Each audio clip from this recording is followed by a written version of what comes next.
నరేందర్ రెడ్డి అనుచరుడిగా వైఎస్ఆర్ కాంగ్రెస్ పార్టీలో ఈరోజు సతీష్ యాదవ్ అనేటువంటి యువకుడు, ఆ పిల్లవాడు ఈరోజు ఉంటే ఎవరో ఫ్లెక్సీ చించేశారు అని చెప్పి తెలుగుదేశం పార్టీకి సంబంధించినటువంటి వ్యక్తులు ఫిర్యాదు చేస్తే ఎఫ్ఐఆర్ కట్టకుండా, ఎటువంటి ఎఫ్ఐఆర్ లేకుండా అనేక సందర్భాల్లో కోర్టులో, హైకోర్టు దగ్గర నుంచి సుప్రీంకోర్టు స్పష్టంగా చెబుతున్నా మీరు ఎఫ్ఐఆర్ కట్టకుండా ఏ వ్యక్తిని కూడా పోలీస్ స్టేషన్లకు తీసుకురాకూడదు, తీసుకురావడం అక్రమ నిర్బంధం అని చెప్పి పదే పదే చెబుతున్నా వాటన్నిటినీ లెక్క చేయకుండా, లక్ష్య పెట్టకుండా ఈరోజు ఆ సతీష్ యాదవ్ అనేటువంటి పిల్లవాడిని ఈరోజు తెలుగుదేశం పార్టీకి సంబంధించినటువంటి నాయకులు చెప్పారని చెప్పి తీసుకువెళ్ళి దారుణంగా హింసించడం జరిగింది.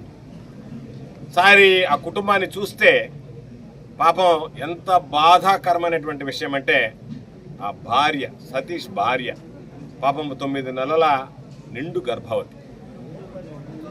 అటువంటిది తన భర్తను తీసుకెళ్తున్నారు, కొడుతున్నారు, రాత్రులు పొద్దుపోయిన దాకా రాలేదు అంటే ఎదురు చూస్తా ఎంత ఆందోళనకు గురవుతుంది, ఏ విధంగా పాపం వాళ్ళ ఆరోగ్యం దెబ్బతింటుంది అనేటువంటిది ఈరోజు ఒకసారి చూస్తే ఈ కూటమి ప్రభుత్వం ప్రజల మీద, వైఎస్ఆర్ కాంగ్రెస్ పార్టీకి సంబంధించినటువంటి మద్దతుదారుల వ్యక్తుల మీద ఎంత దారుణంగా ప్రవర్తిస్తుంది.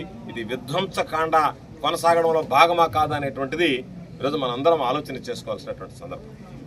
పాపం సతీష్ యాదవ్ చెప్పాడు ఆ పిల్లవాడు, నా మీద ఎఫ్ఐఆర్ లేదు, ఫిర్యాదు లేదు, నన్ను ఎందుకు తీసుకొచ్చారో తెలియదు. 15వ తేదీ సాయంత్రం తీసుకొచ్చారు. రాత్రి లోపల సోదరుడు మురళి చెప్పినట్టుగా ఒక రౌండ్కి 40 దెబ్బలు అంట, లెక్కంట. ఒక రౌండ్ వేస్తే 40 దెబ్బలు. ఎస్ఐ మనోజ్ రౌండ్కి 40 దెబ్బల లెక్కన పాపం రాత్రి కొట్టి 12:30కు వదిలిపెట్టి మరలా 16వ తేదీ ఉదయాన్నే రమ్మని చెప్పి 16వ తేదీ పొద్దుపోయిన దాకా నిర్బంధించి 3 రౌండ్లు. అంటే ఎంత దారుణంగా కొట్టారంటే 16, 17 ఎంత దారుణంగా కొట్టారంటే పాపం అలిసిపోయాడంట ఎస్ఐ, ఇంకొకటి కొట్టమన్నాడంట. అంటే ఒక ఎస్ఐ కొట్టడానికి అలిసిపోయేంతగా కొట్టాడు అంటే పాపం ఆ దెబ్బలు తినేటువంటి వాడు బాధ ఎంత వర్ణాతీతంగా ఉంటుందో ఆలోచించాల్సినటువంటి. కాబట్టి పాపం ఆ పిల్లవాడు చెప్పాడు, అయ్యా ఎస్ఐ మనోజ్ నన్ను కొట్టాడు, మధ్యలో సిఐ కిషోర్ బాబు వచ్చి చూశాడు, సరిగ్గా కొట్టాడా లేదా అని చెప్పి తనిఖీ చేసిపోయాడు అని చెప్పి. అంటే ఈ రూరల్ నియోజకవర్గానికి సంబంధించి, ఈ గూడూరు నియోజకవర్గానికి సంబంధించి శాంతి భద్రతలను కాపాడాల్సినటువంటి వ్యక్తులు ఏ విధంగా ఉన్నారు అంటే, శాంతి భద్రతలకు విఘాతం కలిగించేటువంటి విధంగా వైఎస్ఆర్ కాంగ్రెస్ పార్టీ వాళ్ళని తీసుకురావడం, వాళ్ళ మీద దాడులు చేయడం, వాళ్ళని కొట్టడం, ఆ తర్వాత వాళ్ళ మీద పాపం రకరకాలైనటువంటి కేసులు బనాయించడం. కాబట్టి నేను ఈ సందర్భంగా చెప్తున్నా, ఎవరైతే ఎస్ఐ మనోజ్ అనేటువంటి వ్యక్తి, సిఐ కిషోర్ బాబు అనేటువంటి వీళ్ళిద్దరూ తీసుకొచ్చి నిర్బంధించి ఇప్పుడు ఆ పిల్లవాడి మీద అకారణంగా చేయి చేసుకున్నారో వాళ్ళ మీద విచారణ జరిపిస్తాం. ఎవరిని విడిచిపెట్టేటువంటి ప్రసక్తి ఉండదు. తెలుగుదేశం పార్టీ వాళ్ళు కొంతమంది నవ్వుకుంటున్నారు, ఇంకా మీరు వస్తారా, మీకంత సీన్ ఉందా అని మాట్లాడుతున్నారు. ధైర్యం ఉంటే చంద్రబాబుకి, ధైర్యం ఉంటే పవన్ కళ్యాణ్, ధైర్యం ఉంటే ఈరోజు ఉన్నటువంటి పురంధరేశ్వర గారికి, ఈరోజు ఎన్నికలు పెట్టి చూస్తే ఏ పార్టీ అధికారంలోకి వస్తుందో ప్రజలు 8 నెలలలోనే చంద్రబాబు నాయుడు పరిపాలన పట్ల ఎంత బాధగా ఉన్నారనేటువంటిది స్పష్టంగా అర్థమయ్యేటువంటి పరిస్థితులు ఉంటాయి. కాబట్టి నేను మరలా చెప్తున్నా అధికారులందరికీ, అధికారం ఎవరికీ శాశ్వతం కాదు. 151 సీట్లతో రాష్ట్రంలో మగటో లేని మహారాజులాగా ఏలేడు జగన్మోహన్ రెడ్డి గారు. ఎన్నికలు వచ్చిన తర్వాత 11 సీట్లు వచ్చి చంద్రబాబు నాయుడికి ఈరోజు 164 సీట్లు వచ్చి ఉండొచ్చు. రేపు చంద్రబాబు నాయుడికి 1, 4 వచ్చేటువంటి పరిస్థితి ఏర్పడుతుంది. అంత దౌర్భాగ్యమైనటువంటి పరిస్థితులు ఈరోజు పరిపాలన ఉంది. కాబట్టి ఈరోజు పాపం తెలుగుదేశం వాళ్ళు ఉన్నది 2 పనులు ఉన్నాయి. ఇంకా మనం అధికారంలోకి వచ్చే పరిస్థితి లేదు. అయిపోయింది, మన ఫైల్ క్లోజ్ అయిపోయింది, మన చాప్టర్ ఎండ్ అయిపోయింది. కాబట్టి ఎంత కాడికి దోచుకుందామనేటువంటిది నెంబర్ 1. రెండోది, ఎవరైతే మన మీద కోపం ఉందో వాళ్ళందరి మీద కక్ష తెచ్చుకోవాలంటే పోలీసులు ప్రయోగిస్తారని చెప్పి పోలీసులు, అధికారులు గుర్తుంచుకోండి, ఈ అధికారం ఎవ్వరికీ శాశ్వతం కాదు.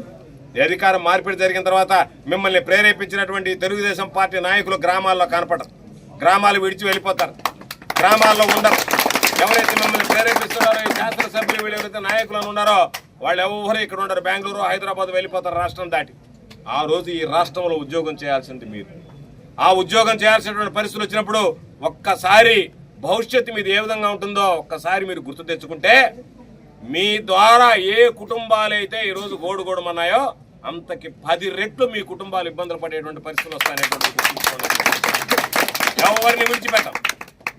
పాపం మా నెల్లూరు ఎస్పీ గారైతే నా మీద కేసుల కోసం వెతుకుతున్నాడు, ఏ కేసు పెట్టాలని చెప్పి ఏ కేసు పెడదామా అని మాట్లాడే వాళ్ళందరి మీద. మేము కేసులకు భయపడేటువంటి వాళ్ళం కాదు, సిద్ధంగా ఉండేటువంటి వాళ్ళం. దేనికైనా కేసులకు భయపడం, జైళ్ళకి భయపడం, అరెస్టులకు భయపడం, దేనికి భయపడేటువంటి వ్యక్తులు కాదు. భయపడాలి అనుకుంటే రాజకీయాలకు దూరంగా ఉండేటువంటి వాళ్ళం. కాబట్టి వైఎస్ఆర్ కాంగ్రెస్ పార్టీలో జగన్మోహన్ రెడ్డి గారి దగ్గర నుంచి వచ్చినటువంటి ప్రేరణ ప్రతి వైఎస్ఆర్ కాంగ్రెస్ పార్టీ నాయకుడికి, కార్యకర్తకి ధైర్యంగా పోరాడేటువంటి వారసత్వం వచ్చింది తప్ప చంద్రబాబు నాయుడు లాగా ఎక్కడో ముసుగేసుకుని కూర్చుని తీరా ఎన్నికలకు 6 నెలల ముందు వచ్చి నేను అది ఇస్తాను ఇది ఇస్తానని చెప్పి మాయ మాటలు చెప్పి ఓట్లు దండుకుని మోసం చేసేటువంటి నైజం వైఎస్ఆర్ కాంగ్రెస్ పార్టీకి, జగన్మోహన్ రెడ్డి గారికి వైఎస్ఆర్ కాంగ్రెస్ పార్టీ చరిత్రలో లేదు అనేటువంటిది సందర్భంగా స్పష్టం చేస్తుంది. అందుకనే ఈరోజు 8 నెలల పాలనలో చంద్రబాబు నాయుడు మీద తీవ్రమైనటువంటి వ్యతిరేకత ప్రారంభమైంది, ప్రజల్లో చర్చ ప్రారంభమైంది. సాక్షాత్తు తెలుగుదేశం పార్టీ నాయకులే చెప్తున్నారు, ఈసారి మీదే వార్ 1 సైడ్ అయిపోతుంది. 8 నెలలకే మా నాయకుడు